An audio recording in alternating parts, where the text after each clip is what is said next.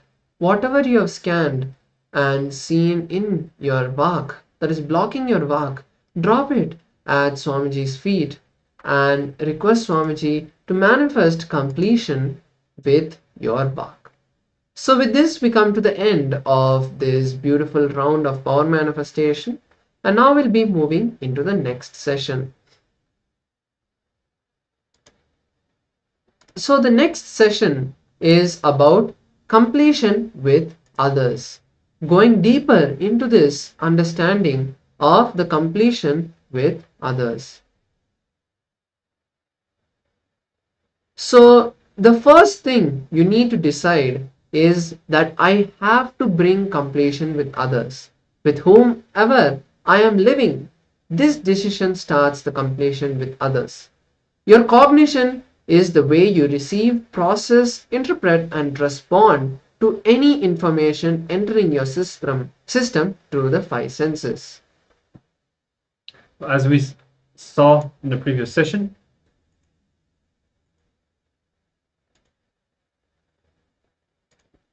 there are two things that are constantly happening in your life.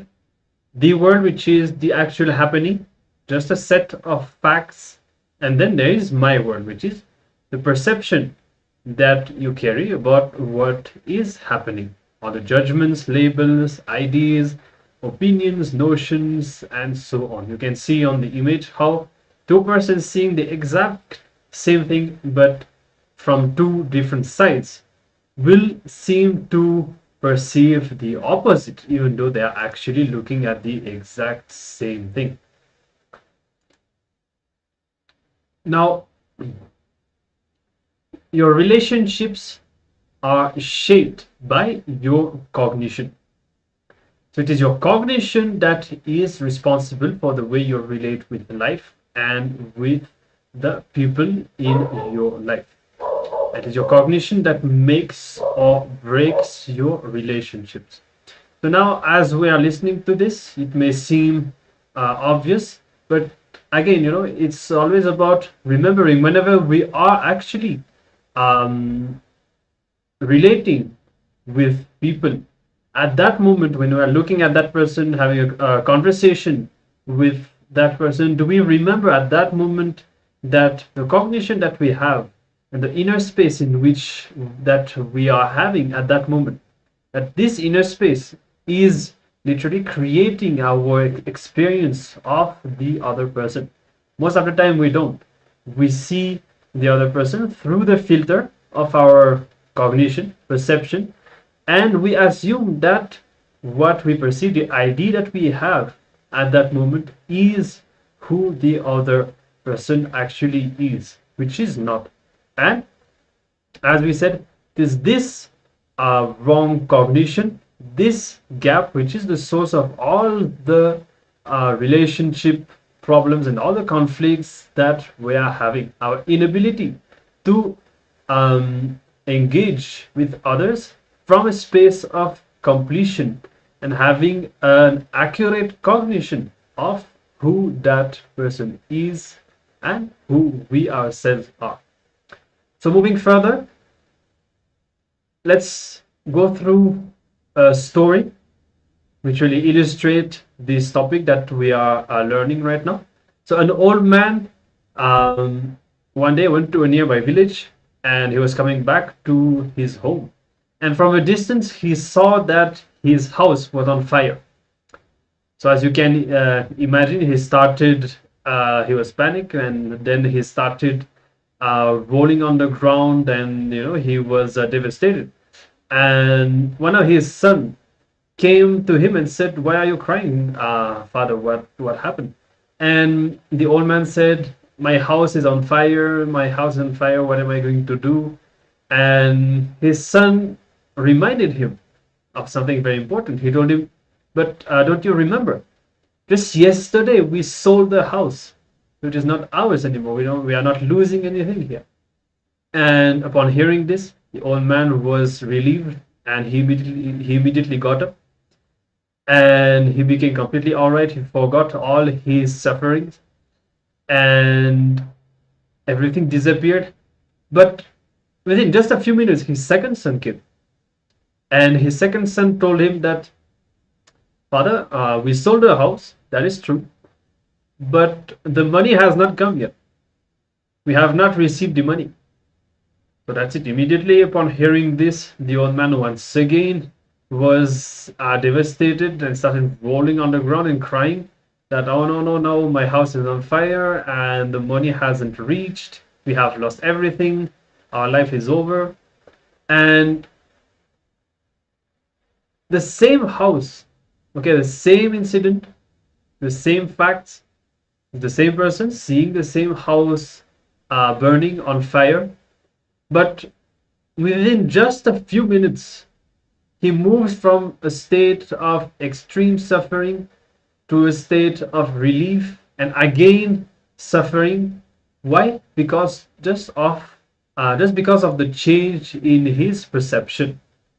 Even though the facts are exactly the same, there's not the slightest change in the facts, but because his perception changed, then his entire experience of the happening, his entire experience of life at that moment changed along with his perception.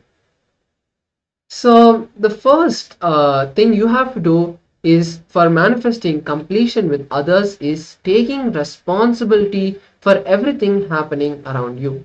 You have to cognize that you are the source of everything happening around you. It doesn't mean that you are going to be held responsible by someone. It is you who has to take up that responsibility, saying that even if there is a small in your house, if there is a small thing broken, you taking responsibility to fix that, or if there is a disorganization in your work, making sure that you step up and bring the correct set of procedures back into place and bring order into the entire system, whatever it may be. You standing up and taking responsibility is what is taking responsibility for everything happening around you. It is not someone giving you that, it is you taking it up. Completing with others is not saying I'm sorry, it is not apologizing, it is not about being wrong or right. Feeling sorry comes from a powerless state. Completion comes out of responsibility, not out of powerlessness. Anything you consciously build stays with you and makes you more and more powerful. True love and fulfilling relationship is your birthright. Fulfilling relationship means every relationship which reminds you again and again and gives you the experience of oneness. So, what is the purpose of completing with others? The purpose of completing with others is not just healing of relationship, your whole energy, consciousness will be different. Know that what happened was not wrong, what happened was not right. Completion is right, the past is not wrong. You taking the decision to bring the space of completion between you and the other person is what is right, is what is you have to do. Forget about whatever happened in the past, drop that. If you have to accept that you are wrong for the space of completion to happen, that is okay. You deciding to drop your identity and allowing the space of completion to manifest is what is the most important thing. You are not blaming or complaining, you are only completing and dropping it from your inner space. So let us now listen to a beautiful video where Swamiji shares the powerful cognitions about the technique to heal your relationship. I request all participants to be in the space of listening now as we listen to this powerful satsang where Swamiji shares the signs of how to complete with others.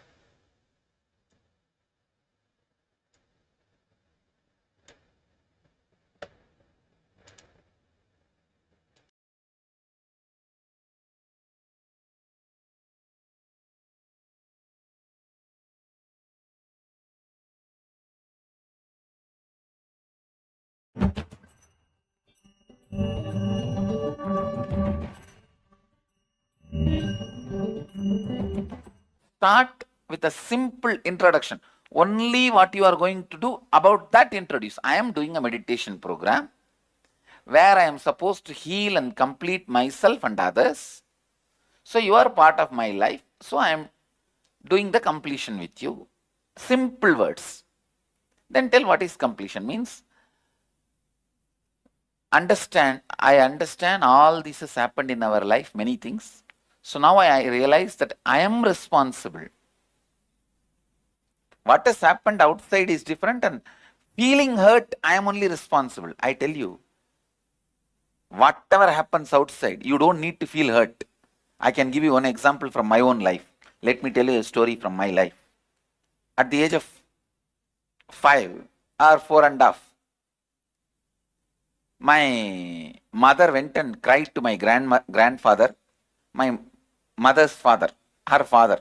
She went and cried, I cannot handle this guy anymore.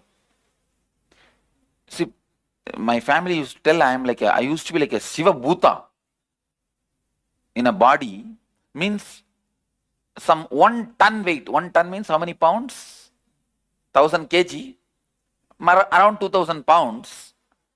1 ton weight teakwood cart, I will tumble it by one hand. Not just the psychological strength I demonstrated, the physical strength I demonstrated, my mother used to get frightened. She goes and tells my grandfather, I feel some Bhuta has come inside him. 2200 pounds teakwood cart.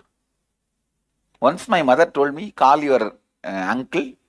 He was sleeping in that cart. I went and called him, uncle, uncle, mama, mama in Tamil. He did not wake up. I just tumbled the cart. He's rolling.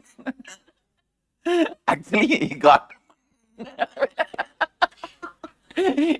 up and ran, thinking that some earthquake has happened. You see, you can never imagine a car tumbling. A chair tumbling is okay. A car tumbling and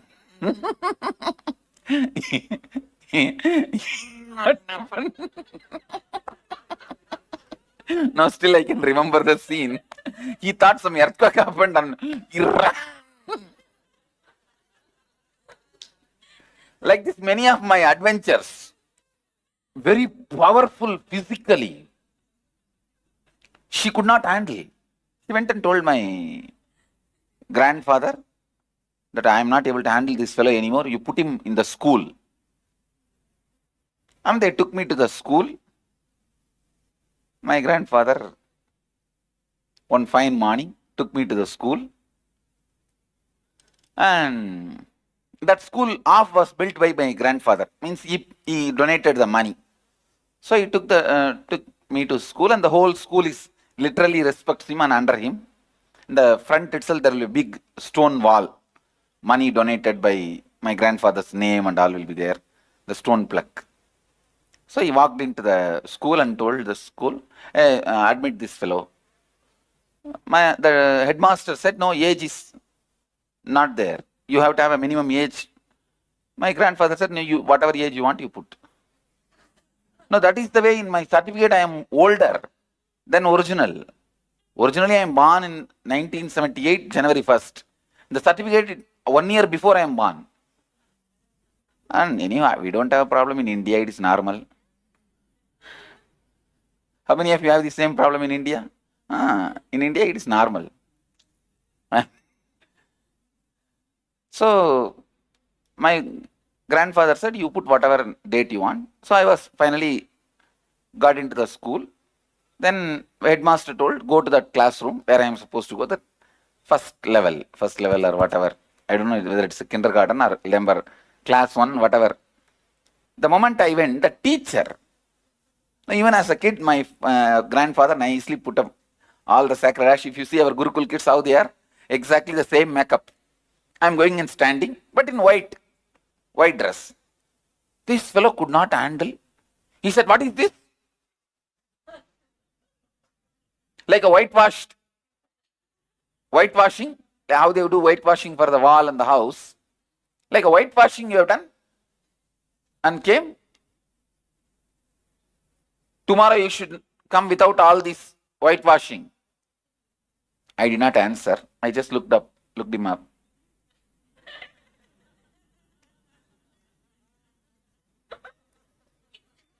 Just by my look, I've killed him. This exactly. I put my hand, both the hands like this. And went away. I just walked out. Went away. Next day again, my grandfather brings me and puts me in the school with all the same full makeup. My makeup and cosmetics. My grandfather is very orthodox, Shaivite family. He brought me up with so much of orthodoxy, and even after all my enlightenment, incarnationhood, still my personal life is a highly orthodox life. Still I will keep up all the traditional orthodoxy. Anything which I touch before taking bath, I will not touch after taking bath. Whether it is a cot or bed or cloth, anything, I'll sprinkle water on all of them. If I have to touch them again, by mistake, if that touches my body, I'll again go and take bath once more and come back. Any of you South Indian Brahmin family? So then whatever I am saying, you will all know. Your grandmother would have lived. I don't think you guys are living like that. Your grandmother would have lived. Your grandfather would have lived. All this. But still in my personal life, I keep all this. And Manu is the definer of orthodoxy. How many times you have to brush, how many times you have to wash. I'll do exactly everything literally. Literally I will do all that. Anyhow. So second day I went to the school again with that whole makeup.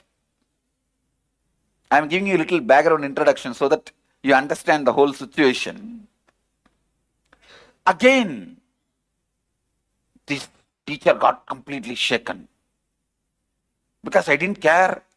I just, second day with the full makeup I am coming. He called me, hey, I told you not to come with this whitewash. Again you came? Me same response.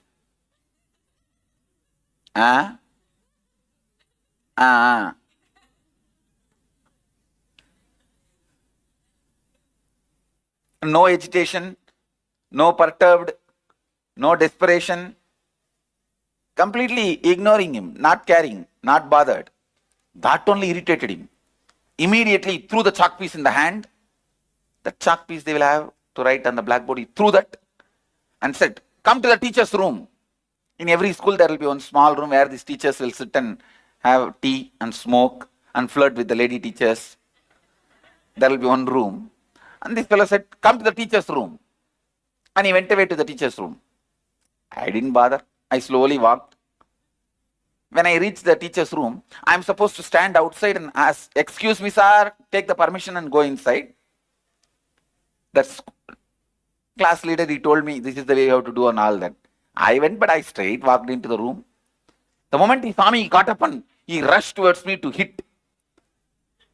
Or to tell, how dare I walked inside the room without asking, excuse me sir, may I come in sir? He got up actually to hit me. How I responded, I was responding as if he got up, seeing me. I said, please be seated.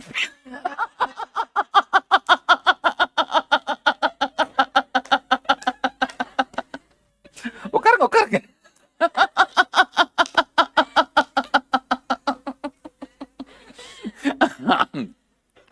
That's it. That fellow's Kundalini has gone up. And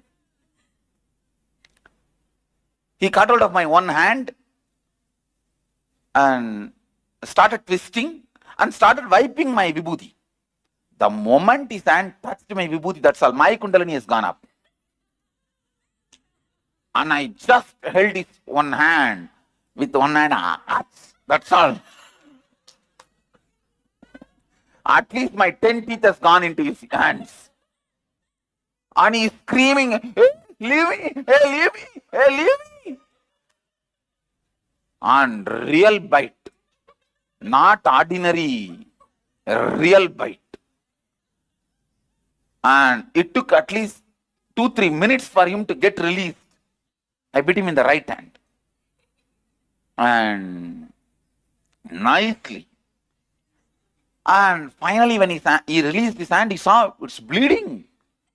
And all 5-6 teeth mark. And I was nicely wiping my mouth and cleaning with my hand key. I had a small hand key in my trouser. With that I was cleaning and all that. And this fellow started screaming, "Hey, I will go and tell the headmaster and throw you out of the school." I just looked up and told him, if you go, in Tamil I said, வாத்தியார் headmaster போய் சொன்னா உன் மானம் தான் போகும், ஒரு சின்ன பையன் உனக்கு கடிச்சு வச்சிட்டான்னு. I told him, if you go and tell the headmaster, it is only for you, shame on you, because a small kid has bitten you.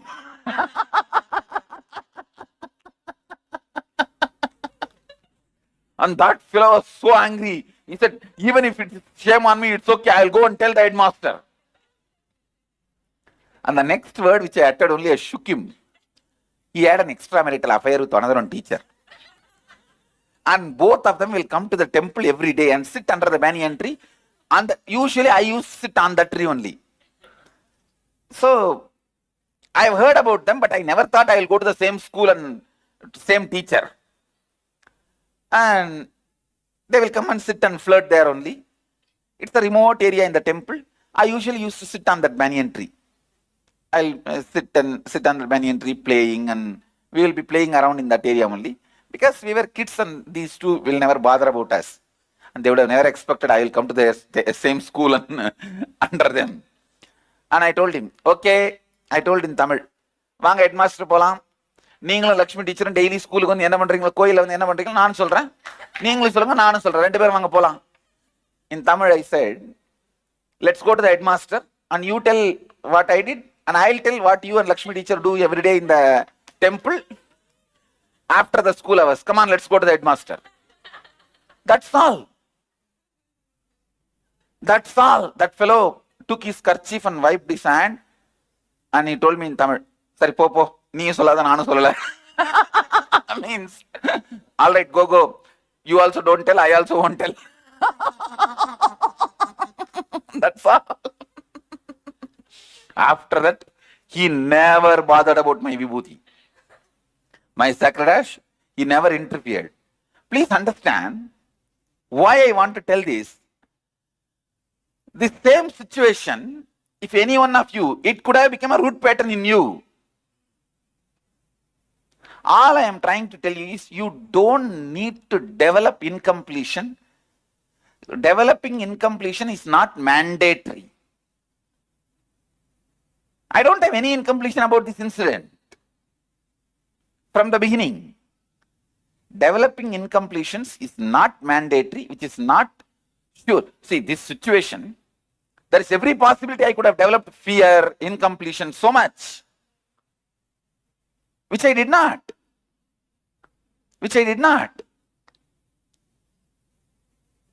How many of you understand what I am saying? That's all. So you need to know whether I also had a problem from him, but I did not develop incompletion. Whether the other person created problem or not is different, but developing incompletion is whose freedom? It's your freedom. Making incompletion out of that happening is your decision. So for 100% all incompletion, you are responsible. What they have done may be right or wrong, but it does not need to become incompletion. You see, what the teacher did is complete abusal. Wrong.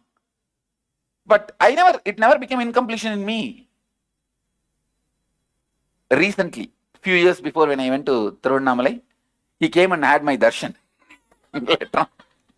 Because after some time the teacher became headmaster and that his wife died and he married the same teacher with whom he had an extramarital affair.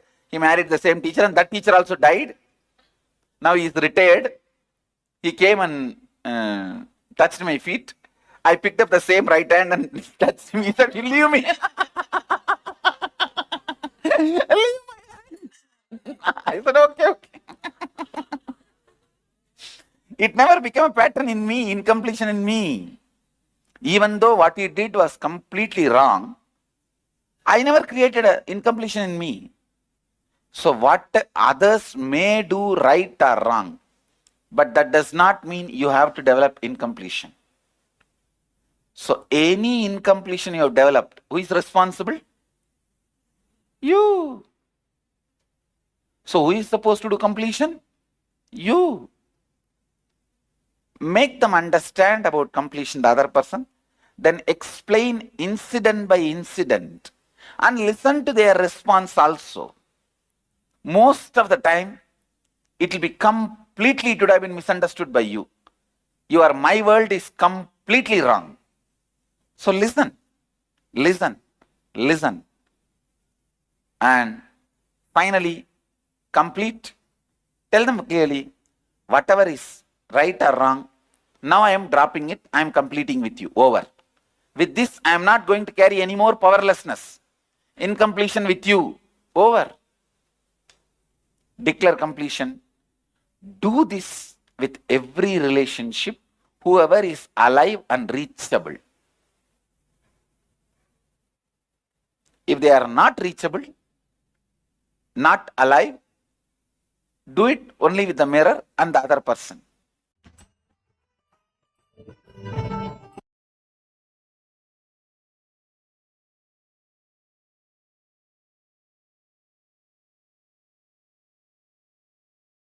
Yes, so that was another powerful satsang where Swamiji showed us about how incompletions are created, how to approach the person you want to complete with, and also how to bring that space of completion. So with this, we'll now be moving to a very powerful process, which is the Nitya Kriya to heal the heart. So this Kriya, by performing this Kriya, it is not only going to be healing all the heart related diseases, but it will heal your heart chakra, which allows the love to start flowing as the space of love, not just for one person, but just the space, that emotion of love to just overflow from you towards the world is what will bring completion between you and anybody. So we're going to be doing this Kriya now to open up the heart chakra and experience that space of oneness with everyone. So this Kriya, Nitya Kriyas are designed meditation techniques by Swamiji, where he has taken the different meditation processes like the pranayamas, the breathing techniques, the various postures, the asanas, and various meditations. Swamiji has put all of them together and made 108 different kriyas. Out of that, the Nitya Kriya for heart, the cure of heart disease, is just one of them. So if you want to know, find more kriyas to various other diseases, or to open up your body, to awaken the various different parts of your body, you can just go to nityanandapedia.org and just search N-Kriya or Nitya Kriya, and you'll get a whole book with 108 different kriyas. Now coming back to the Kriya for cure of heart disease, Swamiji says that this Nitya Kriya, the cure of heart disease, will not only heal us physically, but unite all relationship knots inside us, allowing us to experience completion with others.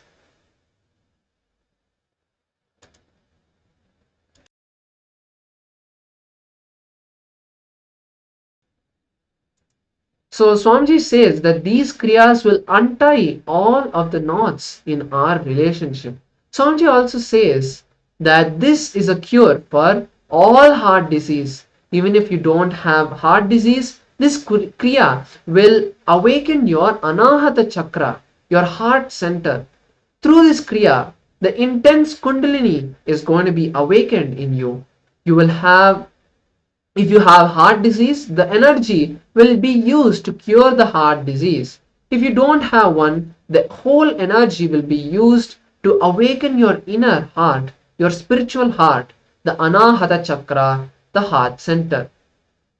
So, a quick disclaimer for all the participants, this technique is not intended to be a substitute for professional medical diagnosis or treatment. Individuals with any type of medical condition, the elderly, children below 14, women who are pregnant or suspect that they may be pregnant are advised to seek professional medical advice before practicing this technique.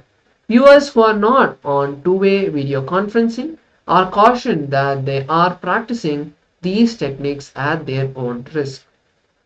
So with that completed, let us now move into the first step of the process. So the step 1, we are going to be sitting in, or I should say squatting on in a posture which is called Asana. You're going to be sitting on your toes, placing your buttocks on the heels. So all the participants can start. We'll guide you step by step to go through this powerful Kriya. Sit on your toes and place your buttocks on your heels, just like you can see on the image, and spread your knees sideways. You can rest your knees on the ground. I think the picture is showing that the knees are a bit elevated, but you can keep the knees on the ground so that you'll be stable. And you're going to bring your palms atop your mouth, keeping a hollow with your palms. And as you do so, you're going to keep the thumbs underneath your teeth and close your lips. So your thumbs are actually going to be inside your mouth, not fully inside, but just below or beneath your upper teeth, the upper row of teeth. You're going to be slightly opening the mouth, bringing the upper thumbs inside the mouth and behind the upper row of teeth. That is the mudra that we are going to be doing. Now, from here, fix the gaze steadily at the tip of the nose, and you're going to be using your other fingers to perform a very simple pranayama. You're going to be inhaling through the right nostril as much air as you can, very deeply, and then exhale through the mouth. So pressing both your nostrils so that the air does not go out through the nostril, exhale through the mouth.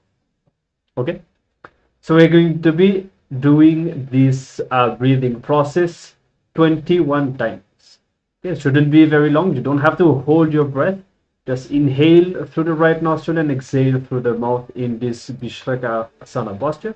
If you have any question on any step of the process, let us know in the Zoom chat. And otherwise, if you are ready, let's start performing this first step of the Kriya.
The thumbs will be placed inside the mouth. You will place your thumbs inside your mouth under the teeth, not in the sides, under the teeth.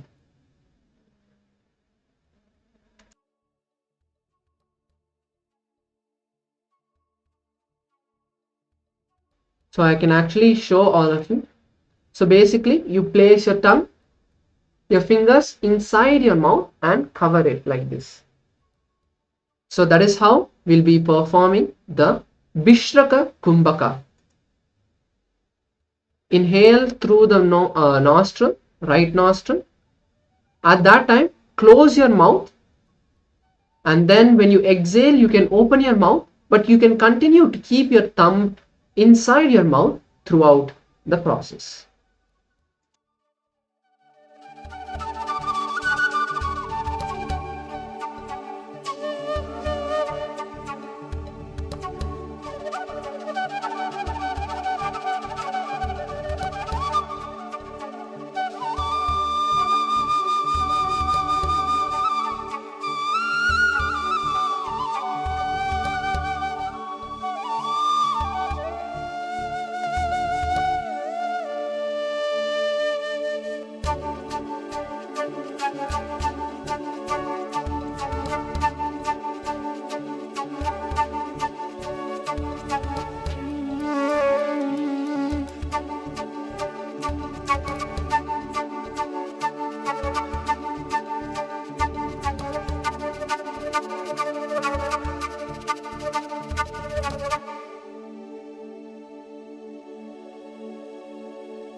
Yes, so if you're done with this 21 times, we'll now be moving to the second step, which is Ajapa Japa.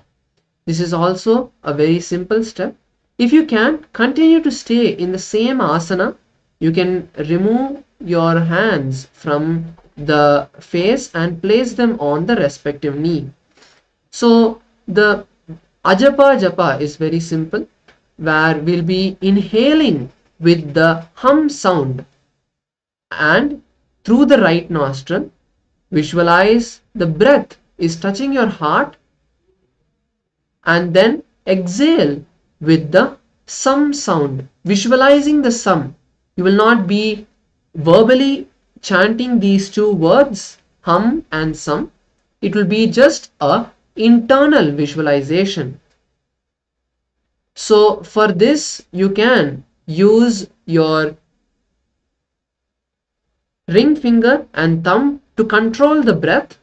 So inhale through the right nostril, visualizing the hum sound, and then visualize the breath is touching your heart and then going out. When you visualize the air going out, that time exhale by visualizing the word sum, and exhale through the left nostril. You will not be holding your breath during this kumbhaka, during this pranayama. Just do this 21 times. Let's begin.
Yes. Let us now move to the next step of the process.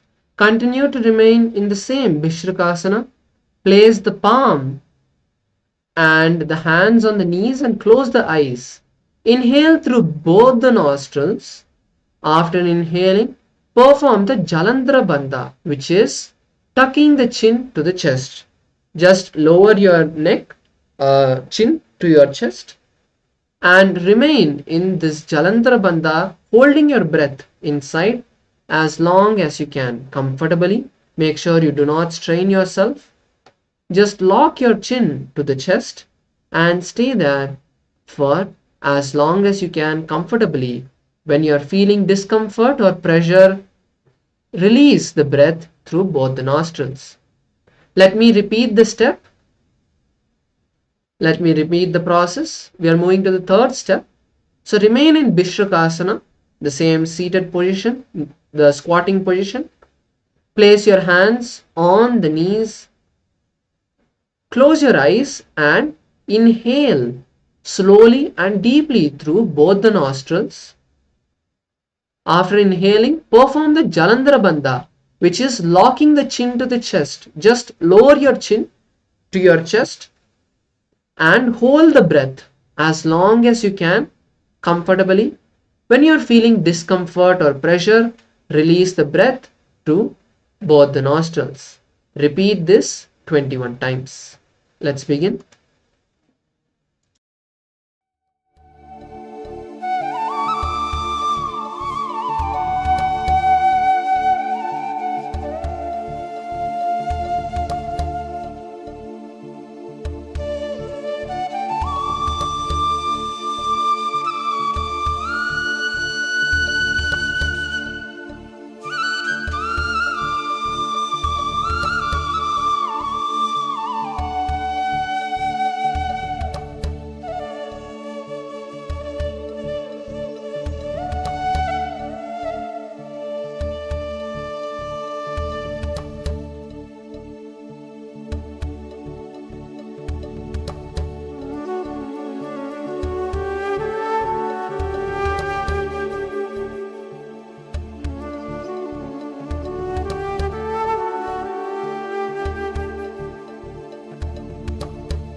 Yes. Now we move to the final step of the process, which is Sahita Pranayama. Continue to be in the same Vishrukasana, the squatting posture. Inhale and hold the breath while internally repeating the Bija mantra Hreem. Hold as long as possible while internally repeating the Hreem mantra. When you can't hold on anymore, relax. So basically, inhale through the nostrils, hold the breath, chant the mantra Hreem internally as long as you can, and then exhale through the nostrils once again. Then do the same thing without uttering the sound Hreem. First 11 times, do it repeating the mantra Hreem internally. Next 11 times, do it without repeating the mantra Hreem. Please begin.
Yes.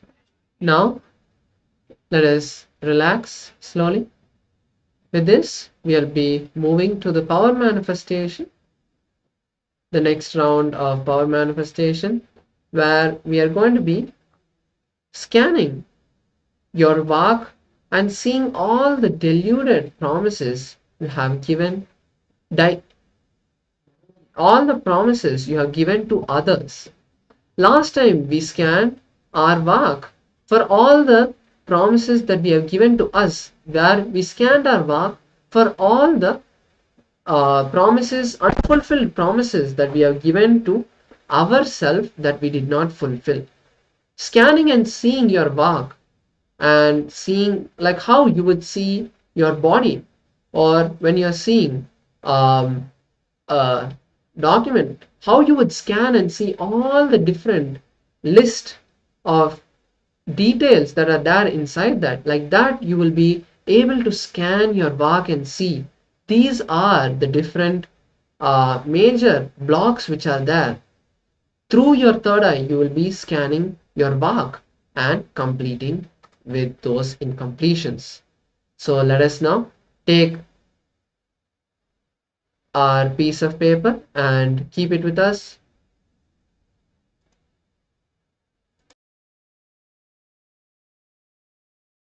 So you will be using your third eye to scan, not just your memory, but use your third eye and scan for all the promises that you have given yourself. Sorry, all the promises you have given others, but you are not able to keep it up.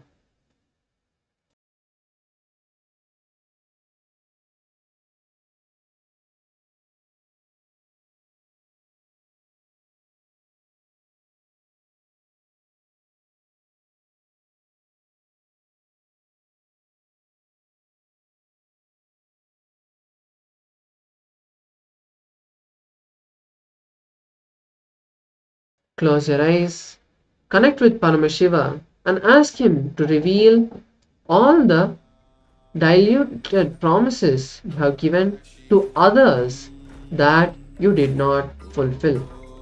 Let's begin. Paramashivoham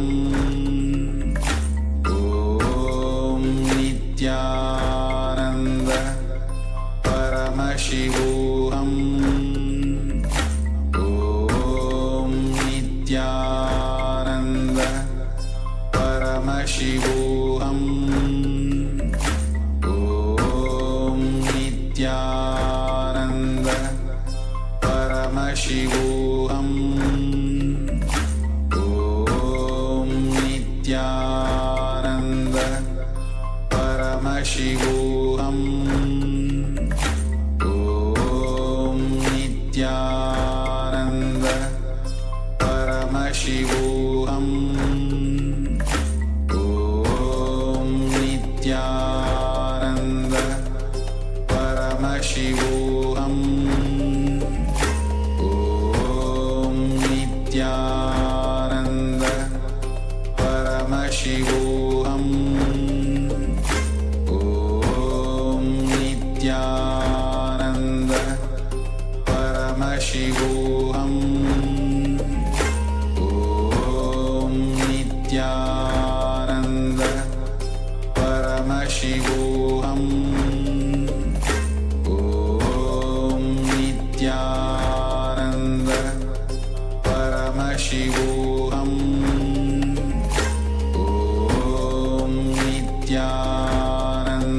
Nityananda Paramashivoham Om Nityananda Paramashivoham Om Nityananda Paramashivoham Om Nityananda Paramashivoham Om Nityananda Paramashivoham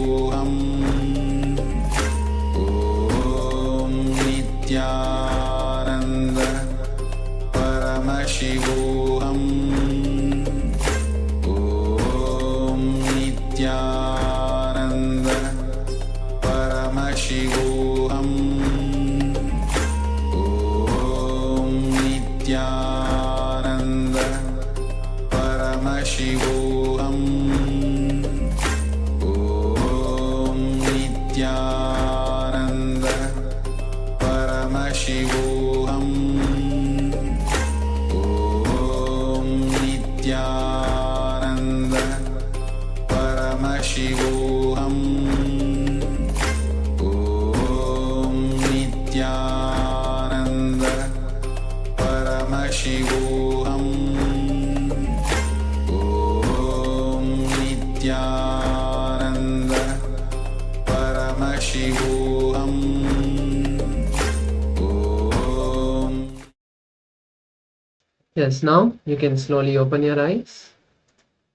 Now, whatever you have written, decide to drop it at Swamiji's feet.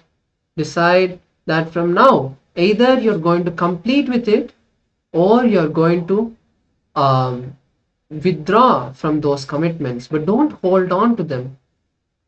So now, after taking that decision, just for a few moments, decide to drop everything and request Swamiji to manifest completion inside you.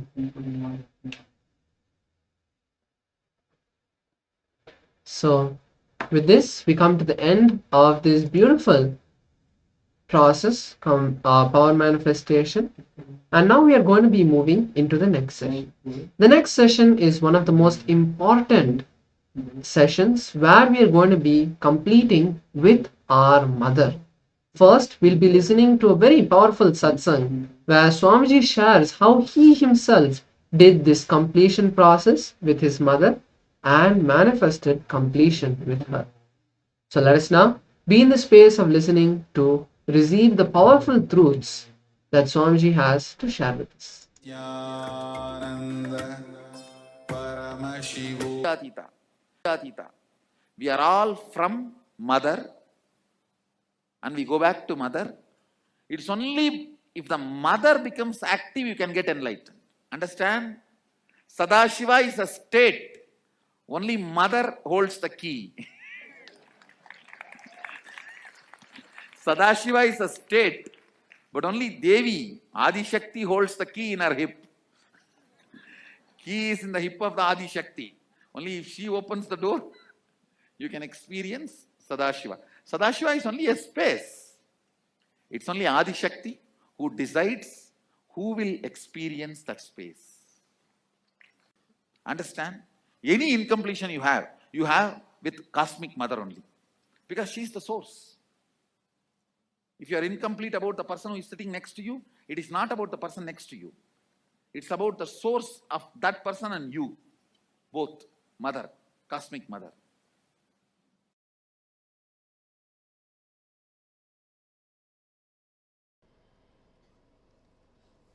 Understand your day-to-day habits, the way you respond, whether you get angry or you are always cool, what for you should get angry, what for what you react politely, how nasty you can get when you get angry, or when you are polite, how you behave, you are good, bad, all these habits.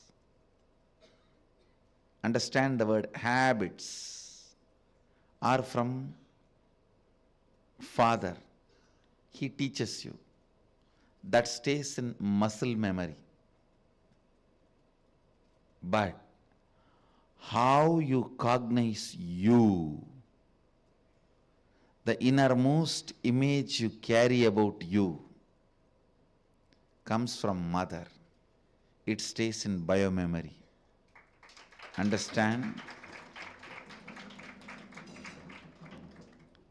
Your behavior, responding patterns are from muscle memory. That stays in your muscle memory. That's from father. Usually, he educates you about the outer world. He contributes a lot to your outer image. He contributes a lot to how you behave with the world, how you relate with the world, what you should and you should not, vidhi and nisheda, do's and don'ts. Vidhi and nisheda, do's and don'ts. That comes from your father. That is why if you had a father who is unstable, your relationship with the outer world will be very unstable. That comes from your muscle memory. But the way you cognize you, your inner image,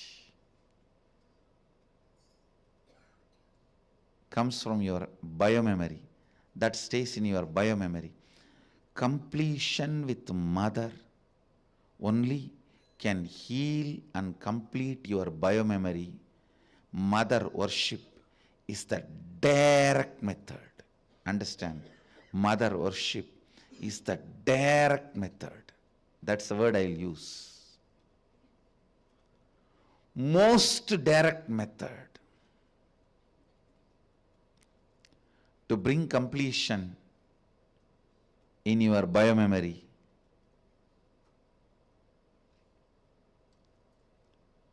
The attitude, the bhava, which forms the basis for the way you connect with the life, with the world, the same attitude forms the basis for you to connect with yourself. Please understand. That is what we call karma in Vedic tradition. If you judge, you will be judged. Why, you know? Because the basis with which you relate with the world, the same thing will be the basis with which you will relate with yourself. Don't think when it comes to others you can utter the strong words.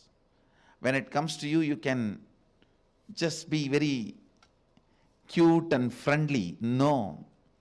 The strong words which you utter towards others will be the same strong words you will be uttering towards yourself. Listen. The strong words you utter towards others will be the same strong words you will be uttering towards yourself. The attitude you build towards others will be same. That's the same way you will be relating. That will be the basis for you to relate with yourself also.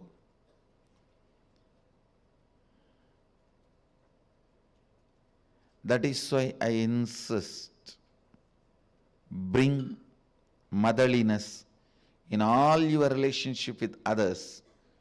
You will bring so much of motherliness in your relationship with yourself. You will be able to heal you. You will be able to feel you. You will be able to be complete within yourself.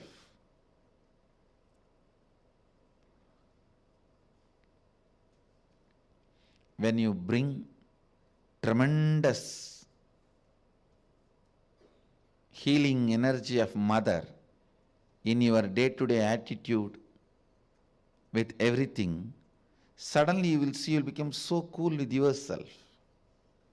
I tell you, the best thing can happen to a human being is ability to be cool with yourself. Because you can't be cool with yourself, so much of frustration with yourself, you go on abusing left and right. Anybody comes in front of your eyes. You say, this fellow has cheated me, that fellow has cheated me, that fellow has cheated me, that fellow has exploited me, he has swindled me, he robbed me. Understand? your inability to be with yourself, your inability to be cool with yourself,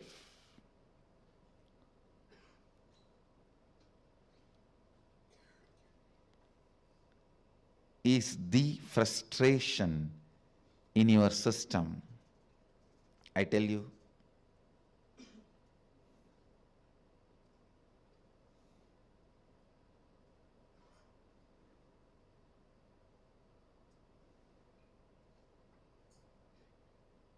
understand? I really want to tell you, bring mother worship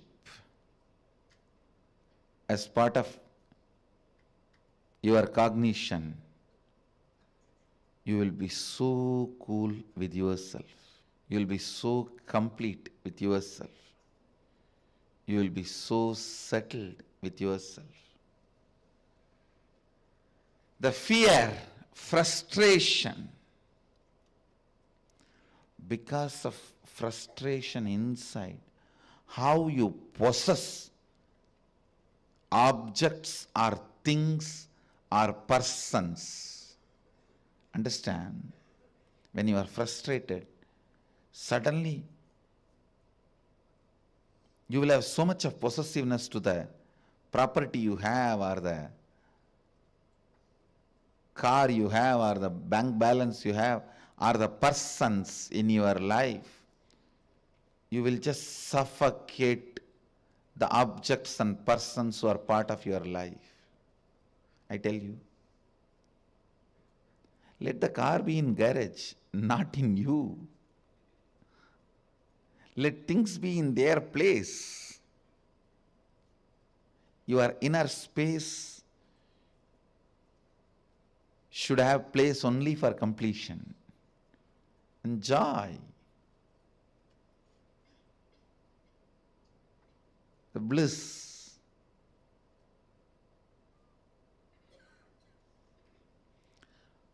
The moment you start cognizing frustration with yourself, the first thing you do, then I don't have anything in the life. Come on, catch. Like an octopus. The wealth you have,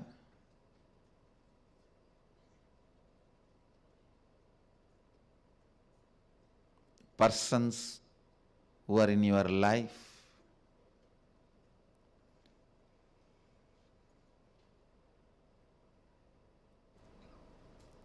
when that grabbing starts, understand, it feeds into your frustration. It doesn't heal your frustration. I've never seen anybody healing their frustration by grabbing and possessing. No. It doesn't. It doesn't. Understand?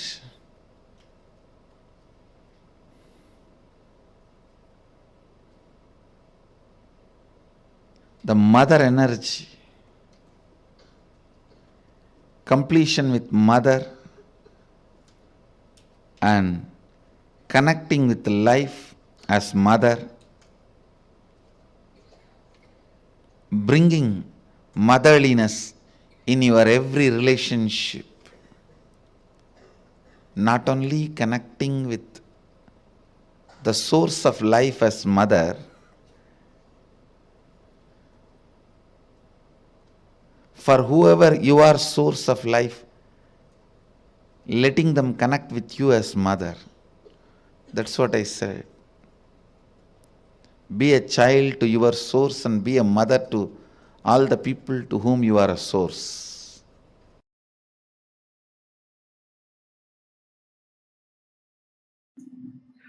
For example, love is related to your heart center. You may ask how. Around the world, in all the culture, in all the language, love and heart are used as synonymous. Love and heart are used as synonymous. Not only in English language, in every language. Any of you who knows some language in which The love and heart is not synonymous? Can tell me. Because more than 50-60 language I referred. In every language it is synonymous. Love and heart. Two words are used as synonymous.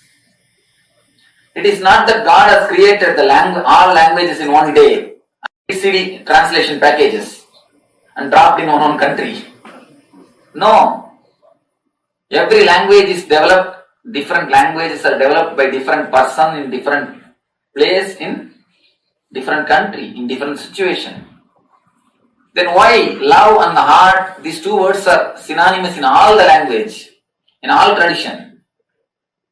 There is some more deep connection between these two, love and heart. If you see some of your childhood friend suddenly, surprisingly, you see him or her after 20 years with whom you have a loving memories. Suddenly you will feel something is happening in this region, something will be coming up. That is what is love. Many people come and tell me, Swamiji, the moment I see you, I start weeping. Many people weep, oh again. Some weep out of love, that is different. When you see somebody with whom you have loving memories, cherished memories, joyful memories, just your heart overflows. You can feel exactly in this region something happening. How many of you have felt that when you meet somebody, when you see somebody, after a long time, that something will be happening here? People who are attending second time, please give chance for the first time. Let them all relate with me. You can very clearly feel that something is happening in the Anahata region. Always tell, love is a peacemaker. If you have the peacemaker, you don't need pacemaker. When you don't have peacemaker, you need pacemaker. Love is a emotion which is related to the Anahata center, Heart chakra.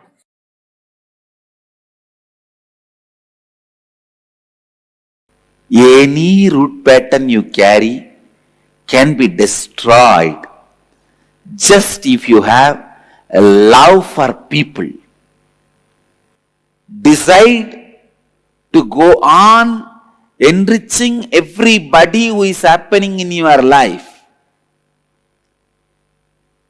Decide life is for others. It may be your father, mother, brother, sister, a person in the street, unknown co-passenger in the train, whoever is in your breathing space, life is for others. As long as you are stuck with your small problems, you will see poverty sitting on your head. As long as, I tell you, there are so many people, unfortunately, is not interested in looking to the truth. Vivekananda says very beautifully, when you think and understand life is for others, all the energies are showered on you. Wealth, knowledge, energy, everything.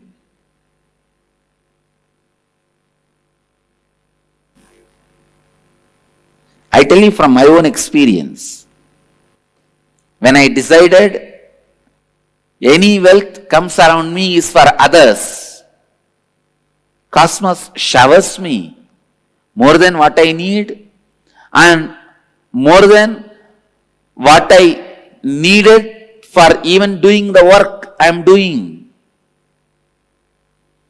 Same way I decided, all my knowledge is for others. I am not going to keep anything secret for me. I am not going to keep anything from you. If I tell everything to my disciples, then they will grow more than me. I am very secure about that. No, I don't have that problem. So all my knowledge is for others. And I tell you, cosmos goes on showering, showering, showering. It goes on showering. Even I do not know how I am defining every principle, every concept. Just decide, life is for others. You will get back to the space you were in when you were born.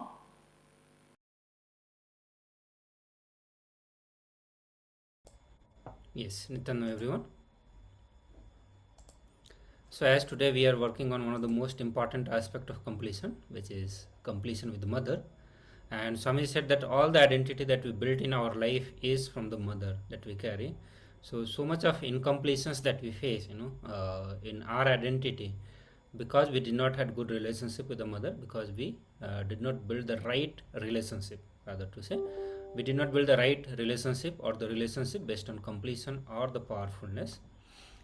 Because we were so immature that various actions of the mother seemed only either torture or suffering or whatever idea that we carried about the mother. That is how it looked at that age.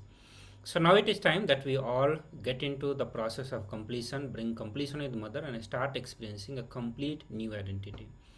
Now we have already gone through the identity session. We have introduced the 4 different kind of identity: inner image, outer image, life image, and others image, and how in all these various images we carry incompletions, or because of incompletions we carry very low images, which is not helping us to expand, which is not helping us to experience our full potential, or which is not helping us to experience who we are. And that's why it becomes very important that we get into a completion with mother. Swami said that if you are complete with your mother, you complete with all the women in your life. So rather than going to every single woman and completing in your life, it's most intelligent choice to just go to mother and do all the completions. Okay. So Swamiji, we actually, there is one beautiful example from the life of Swamiji himself, and Swamiji has narrated this story in various way at different time. Very nice to hear always, the way he narrates the story. And Swamiji says further on her biological mother that he said that I'll give you one example in my own life. My guru will insist me taking neem juice every day. And he said that I still remember once my guru Raghupati Yogi, Yogananda Puri, did not let me eat or anything else, but just for him to have some breakthrough. And Swamiji said that maybe it was the 6th day, he did not give me food, and whenever he says I should not eat, mother will not give, So mother was such obedient to the gurus of Swamiji, or very beautiful part of the whole ecosystem to train Swamiji and make him who he is now. They said that my mother and he was such a wonderful nexus, I should say in a better way, that my mother is such a sweet, compassionate person, but so dedicated to my enlightenment and the process my gurus were doing for me. So it's overall I can say that how Swamiji experienced the complete ecosystem. So whether living with the guru or living within the family, the whole thing together was such a beautiful ecosystem for Swamiji to get trained. So now we are going to be working on completion with the mother, and it's a 7-step process that you are going to be doing. We'll project the steps also. So you are going to first describe the relationship you have with your mother. So start writing all the relationship that you have, whatever way you cognize, you experience, be little descriptive when you are writing about your relationship with the mother. and go back in the life and describe all the incidents when you started judging her, started having incompletion with her. So only when you look deeply, you will start seeing that so many judgments you have, for various societal reason, or just to, exist or live with the mother. Superficially, we may have built, that she is very nice person, this and that. But only when you look within and start seeing, there will be so many different cognitions or belief about her that you will have. For many people upfront, they will have very tense relationship with the mother. So the moment talk about, describe all the relationships, they will be able to this idea that you are carrying. So write all the judgments that you have with your mother, and then you are going to describe all the incidents when you started judging your mother. Okay, and then describe actually what happened, what actually she said, and how you experienced it. So you'll make two columns. In one column you are going to write what she said, which is the world, how factually things happen. So when you are writing what she said, you are only going to write what was factually true. The factual incidents you are going to write, not your perception.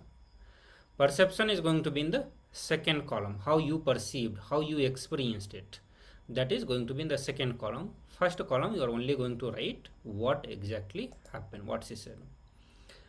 So let us do this, and then we'll further go into the completion process. So I give you a few minutes. All of you can start doing the process. And also, if you have any questions, please let us know through the chat.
Yes. So I see all of you are writing it. Great. So I'll just explain the process of completion also. So once you have written, you will take just one incident, take one of the incident with which you want to do the completion, and you are going to do the mirror completion here. So you are going to invoke the relationship in the mirror and complete at least twice. So you will see your mother in the mirror, okay, and with her do the completion, means relive the whole incident, tell everything that you saw, and then you are going to invoke the relationship in the speech Atmamurti and verbally talk. So same thing you are doing in the mirror also. You see your mother in the mirror, and in the mother you talk to her and you decide for completion. So when you decide for completion, you tell that okay, this is what happened and this is what idea I carried about you. I am deciding to complete the idea about you. So I am not going to judge whether it is right or wrong, but I am deciding to drop this idea about you. So if you felt that your mother was biased, okay, so you can say that this is what happened. So you will tell this is factually, this is what happened. Okay, this is how I cognized that you are biased to me, and this is what idea I was carrying till now. So I'm not going to get into any discussion whether it was right or wrong, but I am deciding to drop this idea about you and completing with you and experiencing the completion with you. Same thing you do with Swamiji. So in Swamiji you see your mother and same conversation you have it. Once you have done these two steps, then you call your mother and do the completion with her. So without doing this first step and second step, do not jump to third step. So first complete this one and decide to have only one incident, because we will not have sufficient time to do completion with all the incidents that you may have written. So just pick one incident and start doing the completion process also. Let me know if you have any further questions on the completion process itself.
Nitana everyone. So I know you are in the middle of completion process. Some of you are actually in the middle of the completion process, but we need to move to the next session also. You can do the completion process. If you are already on call with mother, you can finish the call and then come back. If you have not started the call, then we can do this power manifestation later, maybe at the end of the program. So we'll get into the power manifestation, and today's power manifestations are meant to heal your relationship issues that you may be facing.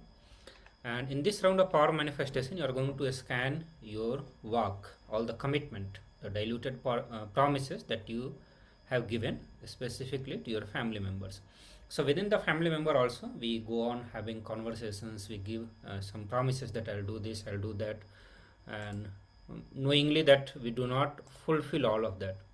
So you are going to do completion process. You'll have to write it down while you're doing the power manifestation, or just remember through your third eye and declare to have the completion process. So that is how you are going to be doing. So have the pen and paper, or even if it is not there, that's not an issue.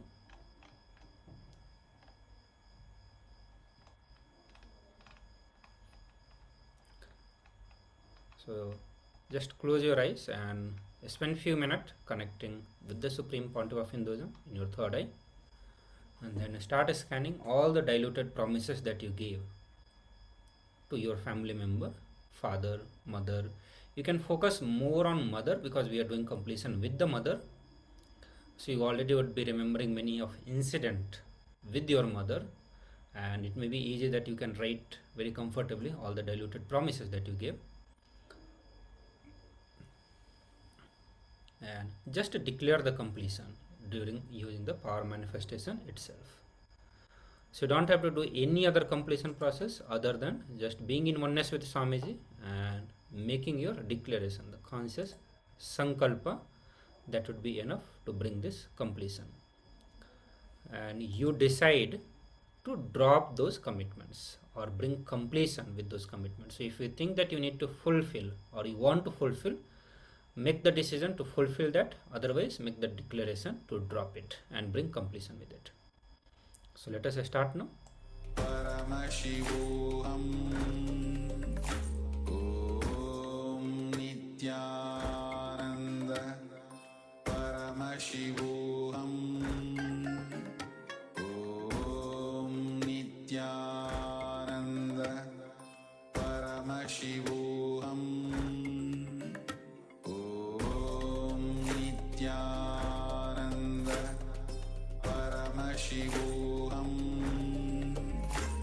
Om Nityananda Paramashivoham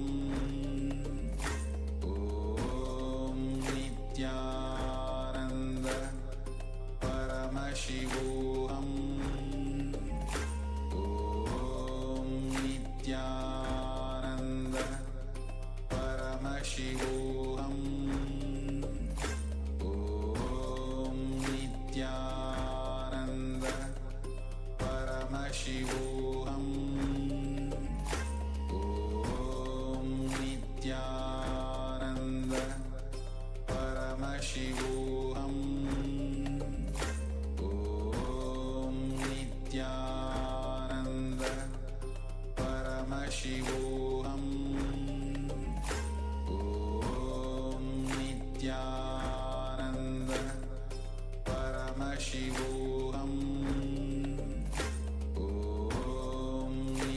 Om Nityananda Paramashivoham